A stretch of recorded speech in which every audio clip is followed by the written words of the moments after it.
और समाजवादी पार्टी का एक गीत काफ़ी पॉपुलर हुआ था। गीत के बोल थे, जनता पुकारती है अखिलेश आइए।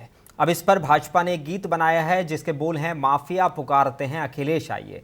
और इस गीत को लेकर भाजपा और सपा में जुबानी जंग तेज हो गई है। सपा को भाजपा द्वारा गीत के जरिए माफिया से जोड़ने पर सपा प्रवक्ता अमीक जामाई ने कहा है कि माफिया से 5 करोड़ का चंदा लेकर साफ छवि की बात करना सीएम योगी और भाजपा को शोभा नहीं देता।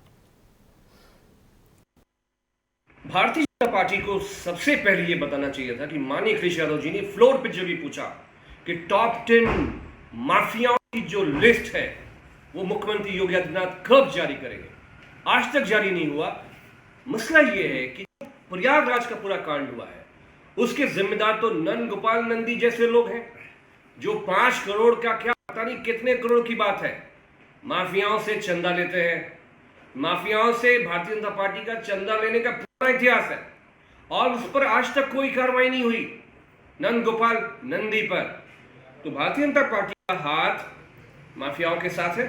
और माननीय अखिलेश यादव जी जब से अध्यक्ष बने हैं पार्टी के, जब से वो मुख्यमंत्री बने, पूरे उत्तर प्रदेश में एक भी टेंटेड एमएलए या कोई नेता समाजवादी पार्टी में उसकी एंट्री नहीं है। लेकिन अगर सरकार नहीं आती भारतीय जनता पार्टी की, क्या आदरणीय योगी जी मुख्यमंत्री जी, आदरणीय केशव मौर्य जी, क्या इनके ऊपर जो अपराध के सैकड़ों केसेस थे, क्या ये वापस हो पाते?